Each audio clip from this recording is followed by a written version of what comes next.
నమస్తే, welcome to life line. ఈ రోజు లైఫ్ లైన్ లో మెడ నొప్పి, నడుము నొప్పి, L4, L5 డిస్క్ ప్రాబ్లమ్స్ కి సంబంధించిన ఆయుర్వేదంకి సంబంధించి అందులో ఎటువంటి చికిత్సా విధానాలు ఉన్నాయి, అలాగే దానికి ట్రీట్మెంట్ ప్రొసీజర్ ఏ విధంగా ఉంటుంది అనే దాని గురించి మనతో పాటు స్టూడియోలో అందుబాటులో ఉన్నారు. వారిని అడిగి తెలుసుకుందాం. వర్ధన్ హాస్పిటల్స్ నుంచి డాక్టర్ వర్ధన్ గారు అందుబాటులో ఉన్నారు. నమస్తే వర్ధన్ గారు, welcome to the studio.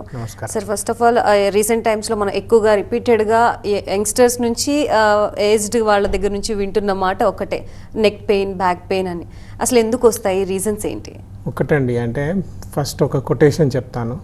Operate spine when you have exhausted every healing never before అని ఒక పాయింట్ ఉంది. అంటే ఈ మధ్యకాలంలో మీరు అన్నట్టు యంగ్స్టర్స్ నుంచి ముసలి వాళ్ళ వరకు అందరూ కూడా వెన్నునొప్పి రాగానే వెంటనే చేసేది అంటే ఈజీగా ఉంటుంది, తొందరగా పని అయిపోతుంది అని అనుకొని సర్జరీ వైపు మొగ్గు చూపుతున్న వాళ్ళే ఎక్కువగా ఉన్నారు.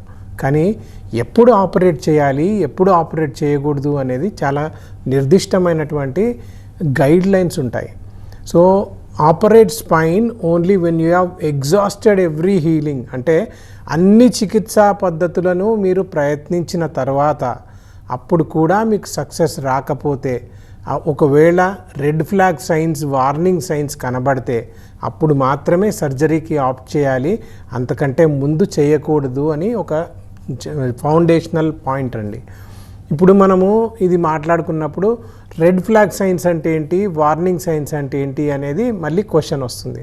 So red flag science, warning signs అంటే వెన్నునొప్పి రాగానే అదేదో 3 వారాల నుంచి వెన్నునొప్పి వచ్చింది, నిన్నటి నుంచి నాకు వెన్నునొప్పి స్టార్ట్ అయింది, వెంటనే నేను సర్జరీ చేయించుకుంటానంటే కుదరదు. అలా చేసే కొంతమంది డాక్టర్లు కూడా ఉన్నారు, కానీ అలా కాదు. ఎలా చేయాలి అని అంటే, మనకు యూరిన్ మీద కంట్రోల్ తప్పిపోతుంది, లేదా మోషన్ మీద కంట్రోల్ తప్పిపోతుంది, లేదా కాళ్ళు చేతులు చచ్చుబడిపోతున్నాయి, లేదా ఫీవరు విత్ చిల్స్ లాంటి కండిషన్స్ ఉన్నాయి, లేదా క్యాన్సర్ లాంటి కండిషన్స్ ఉండి వెన్నునొప్పి ఉంది, HIV లాంటి కండిషన్స్ ఉండి వెన్నునొప్పి ఉంది. ఇలాంటి కండిషన్స్లో మాత్రమే మనము సర్జరీకి ఆప్ట్ చేయాలి. రెండవ పాయింట్, సర్జరీలకి WHO ఒక ఫౌండేషనల్ పాయింట్ ఇచ్చింది. అంటే only 5% of back pain require surgery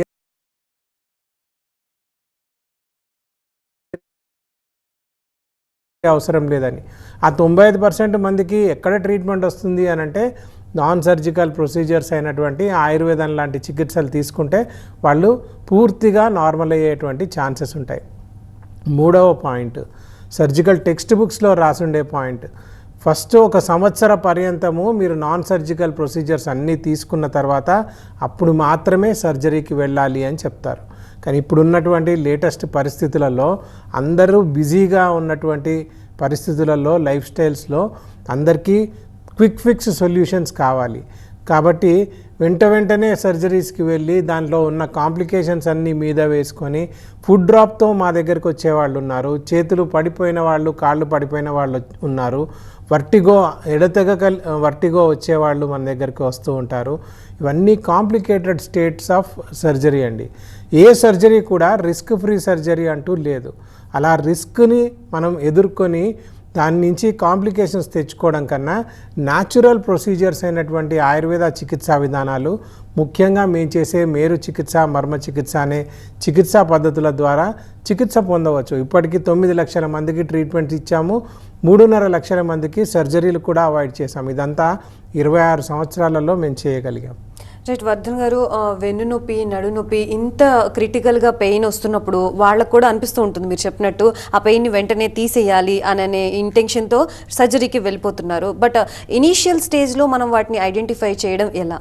ఒకటండి, అంటే పెయిన్ చాలా డిఫరెంట్గా, కొంతమందికి అసలు విషయమే కాదు నొప్పి, కొంతమందికి మైల్డ్ టు మైల్డ్ డిస్కంఫర్ట్ని క్రియేట్ చేస్తుంది, కొంతమందికి చాలా పెద్ద న్యూసెన్స్ అయి కూర్చుంటుంది, కొంతమందిని అసలు లేవలేని పరిస్థితికి తీసుకెళ్తుంది, కొంతమందిని మంచానికి కట్టిపడేసేటువంటి పరిస్థితి కూడా తీసుకెళ్తుంది. కాకపోతే ఇది అందరికీ ఒకటే తీరుగా లక్షణాలు వస్తాయని కాదు. నిన్న ఒక పేషెంట్ వచ్చాడు నా దగ్గరికి, అడ్వకేట్ తను. ఆయనకి కింద పడ్డాడంట, కింద పడ్డ తర్వాత కాలంతా లాగడం స్టార్ట్ అయిందంట.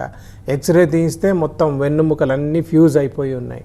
అంటే ఆయన ఏమనుకుంటున్నాడు, కింద పడడం వల్లనే నాకు ఇదంతా వచ్చింది అని అనుకుంటున్నాడు. నేనేం చెప్పాను, మీకు 10-15 సంవత్సరాల నుంచి నడుస్తున్న ప్రాసెస్ కింద పడడం వల్ల బయటపడిందండి అని నేను చెప్పాను. సో ఇక్కడ ప్రాసెస్ ఎలా ఉంటుందంటే కొంతమందికి నొప్పి కనబడవచ్చు, కొంతమందికి నొప్పి కనబడకపోవచ్చు. అలా 42 రకాల నొప్పులు, 42 రకాల సిమ్టమ్స్ ఉన్నాయండి వాతం పెరిగినప్పుడు. ఆ సిమ్టమ్స్లో తిమ్మిర్లు, పోట్లు, మంటలు రావచ్చు, స్పర్శ అసలు లేనట్టుగా అనిపించవచ్చు, లేదా స్పర్శ అధికంగా అయినట్టుగా అనిపించవచ్చు, నరాలన్నీ కొట్టుకుంటున్నట్టు, కండరాలన్నీ కొట్టుకుంటున్నట్టుగా ఫీలింగ్స్ రావచ్చు. ఇలా ఒక లక్షణం కాదు, ఏ లక్షణమైనా రావచ్చు. ఆయుర్వేదంలో ఒక చిన్న కాన్సెప్ట్ ఉంది. మనకి నొప్పి రాబోయే ముందు నొప్పిని రూపము అని అన్నప్పుడు, సిమ్టము అని అన్నప్పుడు మనకి నొప్పి రాబోయే ముందు పూర్వ రూపాన్ని కూడా చూపిస్తుంది. అంటే ఆ నొప్పి రాబోయే ముందు, సపోజ్ మీకు బ్యాక్ పెయిన్ సివియర్గా అయ్యే ముందు మధ్య మధ్యలో చిన్న నొప్పి వచ్చి వెళ్ళిపోతుంది, దానంతలదే తగ్గిపోతుంది, తిమ్మిరి వచ్చి వెళ్ళిపోతుంది, పోట్లు వచ్చి వెళ్ళిపోతాయి. ఆ చిన్న నొప్పి, చిన్న తిమ్మిరి వచ్చినప్పుడే మీరు గమనించడానికి, మీ శరీరాన్ని అర్థం చేసుకోవడానికి ట్రై చేస్తే డెఫినెట్గా అది నెక్స్ట్ లెవెల్కి వెళ్ళకుండా ఉంటుంది. ఆయుర్వేదంలో చిన్న పాయింట్ ఏంటంటే నిదాన పరివర్జనమేవా అర్ధ చికిత్సితం అంటాం. అంటే కారణాన్ని మనం కనుక్కోగలిగితే, ఆ కారణాన్ని కరెక్ట్గా పట్టుకోగలిగితే, అది తీసివేయగలిగితే సగం చికిత్స అక్కడే జరిగిపోయినట్టు. కాబట్టి చిన్న పెయిన్ వస్తుంది అని అన్నప్పుడే కరెక్ట్ అయినటువంటి సలహా తీసుకోవడమా, మీ కూర్చునే విధానం, నిలబడే విధానం, పడుకునే విధానం మార్చుకోవడమా, ఇవి చేసుకుంటే ఆటోమేటికలీ అది పెద్ద వ్యాధి దాకా మారదు, పెద్ద రోగం దాకా మారదు, రోగ సమూహం దాకా మారదు, మిమ్మల్ని మంచానికి కట్టిపడేసేటువంటి ప్రాబ్లం దాకా తీసుకురాదు. అండ్ ఇప్పుడు పొజిషన్స్ గురించి మాట్లాడుకుంటే neck pain and back pain రాకుండా ఉండాలంటే అసలు పోస్టర్ ఏ విధంగా ఉండాలి హ్యూమన్ బాడీతో?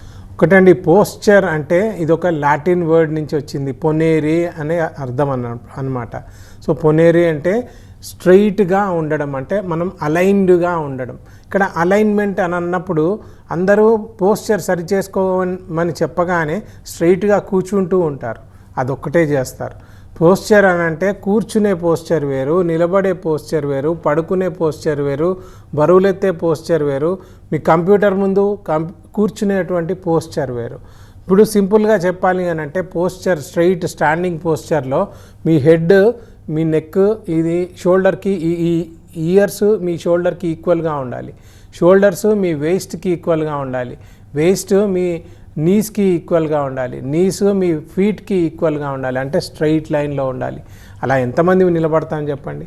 సో అలా నిలబడినప్పుడు ఆటోమేటికలీ అందరికీ ప్రాబ్లం వస్తుంది. అందుకే స్టాటిస్టిక్స్ ప్రకారం ఇండియాలో 10 out of 10 లేదా 9 out of 10 పీపుల్కి బ్యాక్ పెయిన్, నెక్ పెయిన్ కంపల్సరీగా ఉంటున్నాయి.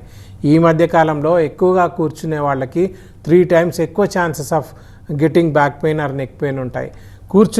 నిలబడే వాళ్ళకి 4 times ఎక్కువగా ఈ ప్రాబ్లం కనబడేటువంటి ఛాన్సెస్ ఉంటాయి. ఫీమేల్స్కి అధికంగా కనబడేటువంటి ఛాన్సెస్ ఉంటాయి. ఎందుకంటే వాళ్ళు రోజంతా, హౌస్ వైఫ్స్ తీసుకోండి, రోజంతా నిలబడే ఉంటారు, రోజంతా పని చేస్తూనే ఉంటారు. హౌస్ వైఫ్స్ ప్లస్ వర్కింగ్ లేడీస్ అనుకోండి, ఆటోమేటికలీ అన్ని ప్రాబ్లమ్స్ ఉంటాయి. ప్లస్ వాళ్ళు డెలివరీస్ ఇవన్నిటికీ వెనకాల లంబార్ అనెస్థీషియా తీసుకుంటారు. మళ్ళీ లంబార్ అనెస్థీషియా తీసుకోవడం వల్ల స్పైనల్ డిస్క్లో మీరు ఇంజెక్షన్ ఇవ్వడం వల్ల మళ్ళీ ప్రాబ్లమ్స్ ఎక్కువ అవుతూ ఉంటాయి. వాళ్ళని పెంచడము, పోషించడము, పాలు ఇవ్వడము, ఎత్తుకోవడము, తినిపించడం ఇవన్నీ చేస్తూ ఉంటారు. కాబట్టి ఇంకా నడుము మీద ఎక్కువ ప్రెషర్ అయిపోయి వాళ్ళే ఎక్కువ శాతం వస్తూ ఉంటారు. మా దగ్గరికి కూడా వచ్చే వాళ్ళలో మేల్స్ కన్నా ఫీమేల్స్ ఎక్కువగా వస్తూ ఉంటారు. వర్ధన్ గారు, L4, L5 సమస్యలు అంటే ఏంటి, అసలు వాటి లక్షణాలు ఏ విధంగా ఉంటాయి? ఒకటండి, అంటే L4, L5 అనేది ఒక వీక్ పాయింట్ అండి. మన స్పైన్లో 2 వీక్ పాయింట్స్ ఉంటాయి, ఒకటి మెడలో ఉంటుంది, ఒకటి నడుములో ఉంటుంది. మెడలో ఉండే వీక్ పాయింట్ని C5, C6 ఏరియా అంటారు, నడుములో ఉండేదాన్ని L4, L5 అంటారు. ఇది ఎక్కడ ఉంటుంది అని అంటే మనం కూర్చున్నప్పుడు, వంపు తిరిగినప్పుడు వంపు పైన ఉండేటువంటి పాయింట్. సో ఈ పాయింట్లో అక్కడ నుంచే మనకు ఒక పెద్ద నరం స్టార్ట్ అవుతుంది. పెద్ద నరం చిన్న 3 నరాలుగా స్టార్ట్ అయిపోయి బొటనవేలు మందమంతా వచ్చి ఆ నరము తొడల వెనకాల, మోకాల వెనకాల, పిక్కల వెనకాల, మన పాదం పర్యంతం పయనించేటువంటి ఒక నరం. This is called sciatic nerve. దీన్నే longest nerve in the body అంటారు, లేదా biggest nerve, thickest nerve in the body అంటారు. అంటే చాలా మన బొటనవేలు మందం ఉంటుంది, నైదర్ సూపర్ఫిషియల్ నైదర్ డీప్, అంటే మధ్యస్థంగా ఉంటుంది. ఫర్ ఎగ్జాంపుల్ మీరు వెనకాల పర్స్ పెట్టుకున్నారు, ఆటోమేటికలీ ఆ నర్వ్ కంప్రెస్ అవుతుంది. వెనకాల ఒక మొబైల్ పెట్టుకొని కూర్చున్నారు, ఆటోమేటికలీ ఆ నర్వ్ కంప్రెస్ అవుతుంది. లేదా గట్టి సీట్లో కూర్చున్నారు, మీకు సయాటిక్ నర్వ్ కంప్రెస్ అవుతుంది. అందుకే వీటన్నిటికీ సపరేట్ టర్మ్స్ వచ్చాయి ఈ మధ్యకాలంలో. మొబైల్ ఇండ్యూస్డ్ సయాటికా అని, సెల్ ఫోన్ ఇండ్యూస్డ్ సయాటికా అని, వ్యాలెట్ ఇండ్యూస్డ్ సయాటికా అని, లేదు క్రెడిట్ కార్డ్ ఇండ్యూస్డ్ సయాటికా అని, ఇలా డిఫరెంట్ టర్మ్స్ కూడా వచ్చాయి. కాబట్టి మన పోస్చర్తో పాటుగా మన కూర్చునే విధానాన్ని, మనం పెట్టుకునేటువంటి ఈ వస్తువుల విధానాన్ని కూడా మార్చుకోవాల్సినటువంటి అవసరం ఉంది. ఆ L4 L5లో కంప్రెషన్ ఏర్పడ్డప్పుడు ఆ నర్వ్ ఇరిటేట్ అవుతుంది, నర్వ్ స్వెల్ అవుతుంది, నర్వ్ ఏమవుతుంది, అది ఎగ్జిటింగ్ నర్వ్ రూట్ అంటే దానికి ఉన్నటువంటి ఆ కెనాల్ నుంచి, న్యూరల్ కెనాల్ నుంచి బయటికి వచ్చే మార్గము టైట్ అయిపోతుంది. దాంతో తిమ్మిర్లు, పోట్లు, మంటలు ఇవన్నీ కూడా స్టార్ట్ అవుతాయి. ఇంకా సివియర్ స్టేజెస్లో నరువు పైన ఒకటి మయలిన్ షీత్ అని ఉంటుంది. ఆ మయలిన్ షీత్ ఎండిపోతుంది. అది ఎండిపోయినప్పుడు ఇంకా ఇరిటేట్ అవుతుంది, ఇంకా స్పర్శ జ్ఞానం కోల్పోయేటువంటి ఛాన్సెస్ కూడా ఉన్నాయి. ఆయుర్వేదంలో ముఖ్యంగా మేము చేసే మేరు చికిత్స, మర్మ చికిత్స పద్ధతులలో ఆ నరానికి కూడా రీజ్యూనేట్ చేసేటువంటి ప్రొసీజర్స్ ఉన్నాయి.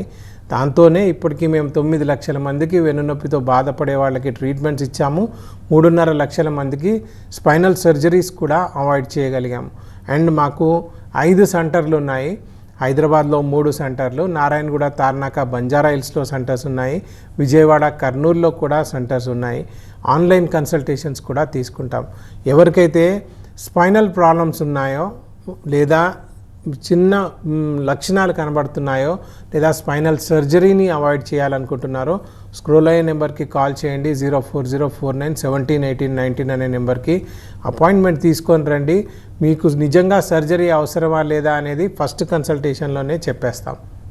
అండ్ వర్ధన్ గారు, మానసిక ఒత్తిడి అనే దాని మీద ఇప్పుడు బ్యాక్ పెయిన్కి అండ్ నెక్ పెయిన్కి ఎఫెక్ట్ కలిగిస్తుందా? నిజంగానే ఇది రీజనా?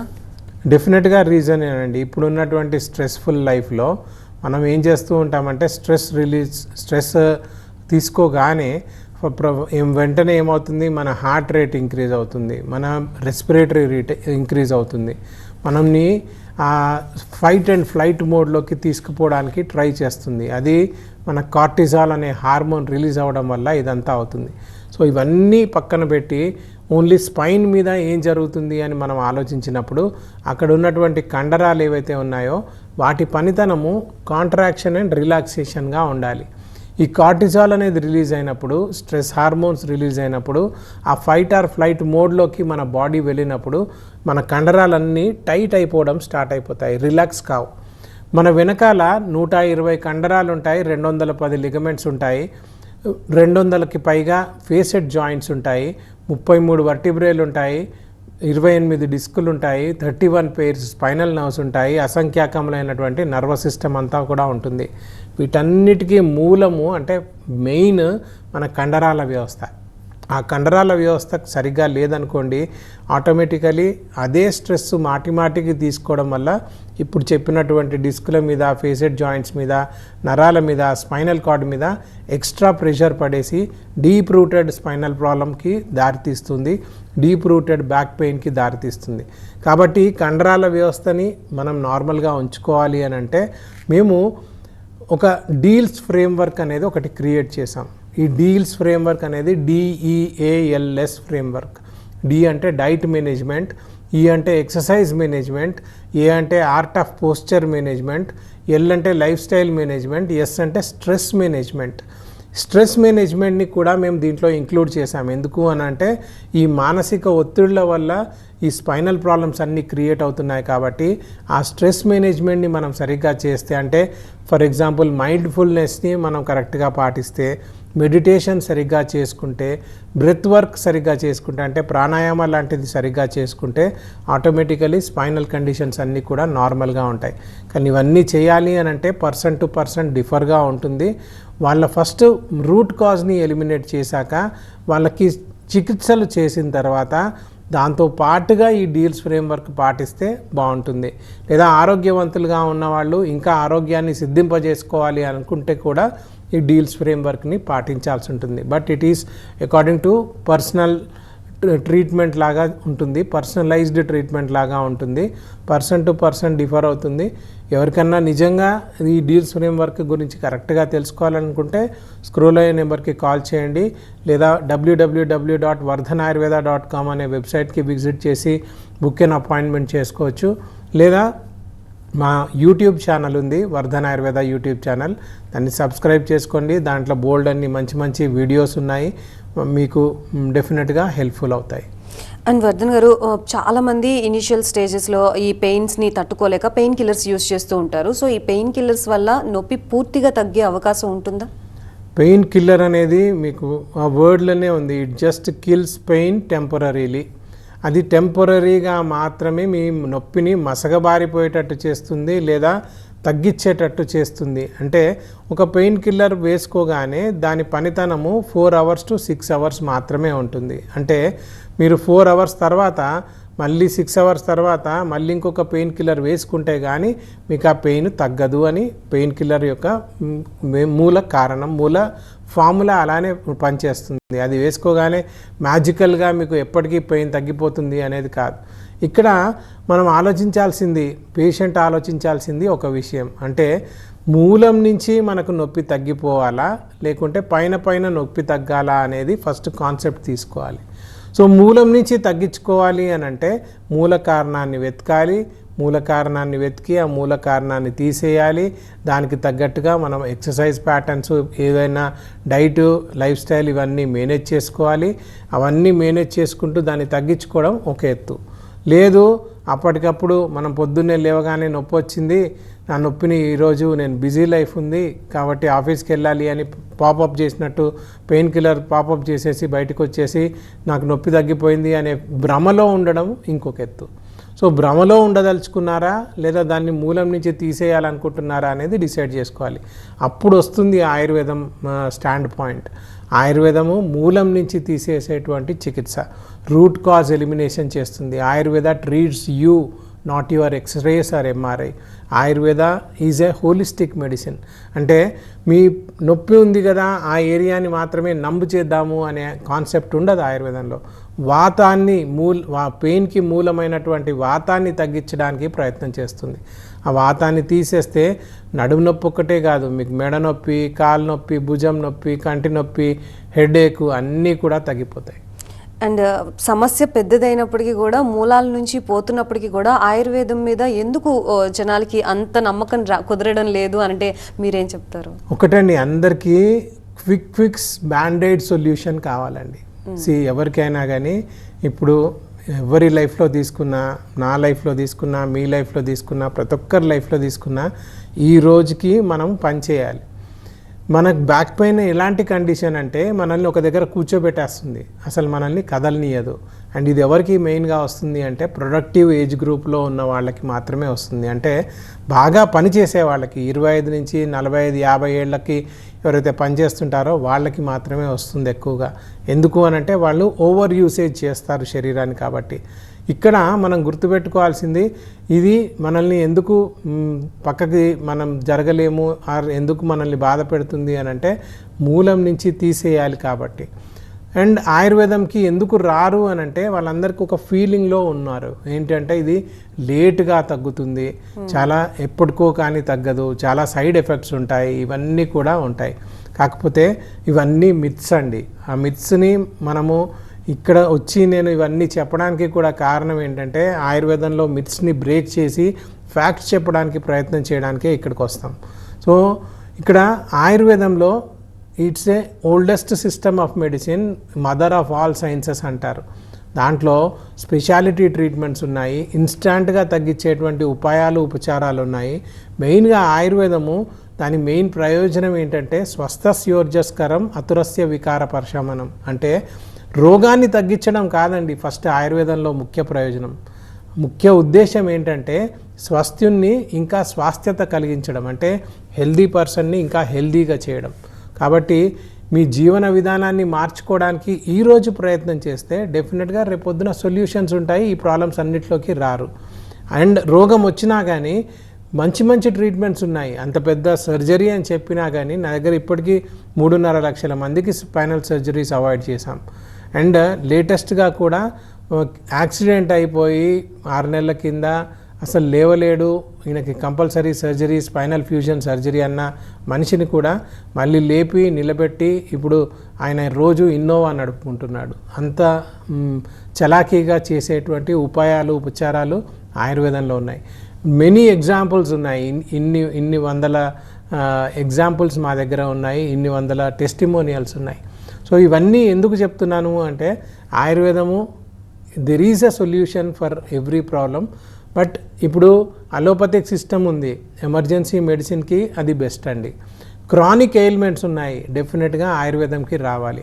Weather it is back pain, neck pain, కీళ్ళవాతమే కానివ్వండి, ఆస్తమా లాంటి కండిషన్సే కానివ్వండి, టినిటస్ లాంటి కండిషన్స్ అంటే చెవులలో సౌండ్స్ వచ్చే ప్రాబ్లమ్సే కానివ్వండి, ఏవియన్ లాంటి ప్రాబ్లమ్స్ అంటే మీకు ఫీమర్ హెడ్ ప్రాబ్లమ్స్ వస్తున్నాయి, అండ్ మోటార్ న్యూరాన్ డిసీజ్ లాంటి కండిషన్సే ఉన్నాయి, ఆమవాతం అంటాము, అండ్ సోరియాసిస్ లాంటి కండిషన్సే ఉన్నాయి, న్యూరోలాజికల్ ప్రాబ్లమ్స్ ఉన్నాయి. వీటన్నిటికీ క్రానిక్ డిసీజెస్ అన్నిటికీ కూడా ఆయుర్వేదంలో బెస్ట్ పాసిబుల్ సొల్యూషన్స్ ఉన్నాయండి. అండ్ రీసెంట్ టైమ్స్లో ఎక్కువ మంది జంక్ ఫుడ్కి అడాప్ట్ చేసుకోవడం, ఆ ఫుడ్ని తీసుకోవడం వల్ల చాలా ప్రాబ్లమ్స్ వస్తున్నాయని తెలిసినప్పటికీ కూడా even though they are taking those foods, ఆయుర్వేదం ట్రీట్మెంట్ తీసుకునేటప్పుడు ఎటువంటి ఫుడ్ అలవాట్లు ఉంటే మంచిది?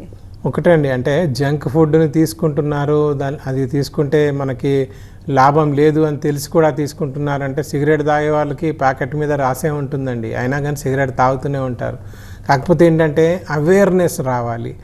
ఇప్పుడు స్పైన్ అవేర్నెస్ అనేది కరెక్ట్గా రావాలి, కరెక్ట్గా తెలియాలి. ఆ స్పైన్ లేకపోతే మనం ఎంతవరకు మూల్యం చెల్లించాల్సి వస్తుంది అనేది కూడా మనం ఆలోచించాలి. ఇక్కడ మీరు ఫుడ్ గురించి అడిగారు కాబట్టి ప్రతి పర్సన్కి అంటే ప్రతి పేషెంట్కి వాళ్ళ శరీర ధర్మాన్ని బట్టి డైట్ డిసైడ్ అవుతుందండి. ఇప్పుడు వాత ప్రకృతికి ఒక వాతాహార చికిత్సతో పాటుగా వాతాహార ఆహార విహారాలు చెప్పబడతాయి, పిత్త ప్రకృతికి పిత్తహార ఆహార విహారాలు చెప్పబడతాయి. అలా డైట్ మేనేజ్మెంట్ అని ఉంటుంది. సో ఇన్ షార్ట్ అదంతా చెప్పాలంటే చాలా పెద్ద సైన్స్, చాలా పెద్ద టైం కూడా పడుతుంది. ఇన్ షార్ట్గా చెప్పాలంటే స్పైనల్ ప్రాబ్లమ్స్ ఉన్నవాళ్ళు కాల్షియం రిచ్ ఫుడ్ ఎక్కువ తీసుకోవాలి, హోల్సమ్ ఫుడ్ తీసుకోవాలి. నాన్ వెజిటేరియన్స్ అయితే నాన్ వెజిటేరియన్ తింటే చాలా మంచిది, ఎందుకంటే ఈజీగా కాల్షియం దొరికిపోతుంది, ఈజీగా ప్రోటీన్ దొరికిపోతుంది. కాబట్టి వాళ్ళకి తొందరగా న్యూట్రిషనల్ ఆస్పెక్ట్లో తొందరగా బలం వస్తుంది, తొందరగా హ్యాపీగా కూడా ఉంటారు, తొందరగా రికవరీ కూడా అవుతారు. అదే వెజిటేరియన్స్ అనుకోండి, సోయా ప్రోటీన్స్ కానీ చిక్కుళ్ళు కానీ ఇలాంటివి ఎక్కువగా తీసుకోవాలి. అండ్ నెక్స్ట్ సన్లైట్కి మనం ఎక్కువగా ఎక్స్పోజ్ కావాలి, హైడ్రేషన్ సరిగ్గా పాటించాలి, వాటర్ని ఎక్కువగా తీసుకోవాలి. ఫుడ్స్ ఉంటాయి, కొన్ని ఫుడ్స్ తినకూడదు అని ఉంటాయి, కొన్ని ఫుడ్స్ తినాలి అని ఉంటాయి. ఇప్పుడు నేను చెప్తాను పెరుగు అసలు తినకూడదు, మజ్జిగనే తాగాలి అంటారు, కానీ 10 మందిలో 10 మంది పెరుగు తినే అలవాటు ఉంటుంది. ఇది మార్చుకోమంటే ఎక్కడి నుంచి మార్చుకుంటారు? మార్చుకోలేరు. నెయ్యి తినమని చెప్తాను, నెయ్యి తింటే నేను లావ్ అయిపోతాను, నేను 0 ఫ్యాట్ డైటే తీసుకుంటాను, నేను సన్నబడాలి, నేను ఫ్యాట్ తినను, నెయ్యి అసలు తినను అని అంటారు. కానీ నెయ్యి తినకపోతే మీ బ్రెయిన్, మీ 2.5 కిలోల బ్రెయిన్ మొత్తం ఫ్యాట్తోనే తయారవుతుంది, మీ నరాల వ్యవస్థ మొత్తం ఫ్యాట్తోనే తయారవుతుంది. వాటికి న్యూట్రిషన్ మీరు ఇవ్వాలి అంటే నెయ్యినే మీరు సబ్స్టిట్యూట్ చేయాలి. ఆ నెయ్యి తీసుకోలేదనుకోండి, మీరు ట్రాన్స్ ఫ్యాటో బ్యాడ్ ఫ్యాటో తీసుకున్నారు, ఫ్రైడ్ ఫుడ్లో ఉన్నది, బర్గర్లో ఉన్నది, పిజ్జాలో ఉన్నది ట్రాన్స్ ఫ్యాట్ తీసుకున్నారు, అది వెళ్ళి మిమ్మల్ని నర్వస్ సిస్టమ్ని ఇరిటేట్ చేస్తుంది, మీకు స్పైనల్ ప్రాబ్లమ్సే వస్తాయి. కాబట్టి నెయ్యి తినమని చెప్తాను. కానీ ఎంతమందికి నేను చెప్పే విషయం అర్థమవుతుంది, ఎంతమంది దాన్ని పాటిస్తారు, ఆచరిస్తారు అనేది మళ్ళీ క్వశ్చన్ మార్క్. కాకపోతే మా దగ్గరకు వచ్చినప్పుడు చాలా నొప్పితో వస్తారు కాబట్టి పట్టేసుకొని ఆ టైంలో చెప్పామంటే డెఫినెట్గా వింటారు. విన్నాక మళ్ళీ ఆ నొప్పిని వన్స్ ఎక్స్పీరియన్స్ చేసి ఉన్నారు కాబట్టి ఆ నొప్పి మళ్ళీ రాకూడదు అని అంటే ఇవన్నీ పాటించాలి అని చెప్పినప్పుడు డెఫినెట్గా పాటిస్తారు. సో అట్లా అట్లీస్ట్ ఒక 9 లక్షల మందినన్నా వాళ్ళ సైకాలజీని, మైండ్ సెట్ని మార్చగలిగాం. అంటే busy mind set, irregular mind set నుంచి స్పైన్ మైండ్ సెట్కి తీసుకుపోగలిగాం. సో బిజీ షెడ్యూల్లో ఉన్న వాళ్ళందరినీ కూడా ఒక హెల్దీ లైఫ్ స్టైల్లోకి కన్వర్ట్ చేస్తున్నారు. అండ్ అంత సివియర్ ప్రాబ్లంతో వచ్చిన పేషెంట్స్ దగ్గర నుంచి at the end of the day me treatment ద్వారా ఒక పాజిటివ్ వైబ్ తీసుకొస్తున్నారు వాళ్ళ దగ్గర నుంచి ఫీడ్బ్యాక్ తీసుకునేప్పుడు ఎలా అనిపిస్తుంటుంది? మ్యామ్ అది by the end of the day రాత్రి పడుకునేటప్పుడు హాయిగా ఈ పేషెంట్కి తగ్గింది అని గుండె మీద చేసుకొని పడుకునే అదృష్టం మాత్రం మాకుందండి. సో మా దగ్గర పేషెంట్లు కూడా ఫస్ట్ పేషెంట్ రాగానే వాళ్ళకి క్రిస్టల్ క్లియర్గా చెప్పేస్తాము, ఇది మా కేసు, మేము ఇది సర్జరీ లేకుండా ట్రీట్మెంట్ చేయగలము, సర్జరీ లేకుండా చేస్తాము, ఇన్ని రోజులు పడుతుంది, ఇంత ట్రీట్మెంట్ ఖర్చు అవుతుంది అని ముందే చెప్పేస్తాం. లేదు సర్జరీకి వెళ్ళాలి, ఇది సర్జరీ కేసు అని కూడా చెప్పేస్తాం. కాబట్టి పేషెంట్స్ ఆర్ హ్యాపీ. ఎంత పర్సెంటేజ్ ఇంప్రూవ్మెంట్ అవుతుంది అనేది కూడా ఫస్టే చెప్తాము, అంతకన్నా ఎక్కువనే తీసుకురావడానికి ప్రయత్నం చేస్తాం. Thank you so much Vardhan గారు for being here and explaining about all these things. Once again thank you so much. So చూసారు కదా, ఇది వాల్టీ లైఫ్ లైన్. మరొక లైఫ్ లైన్లో మళ్ళీ కలుద్దాం. అప్పటి వరకు చూస్తూనే ఉండండి TV9.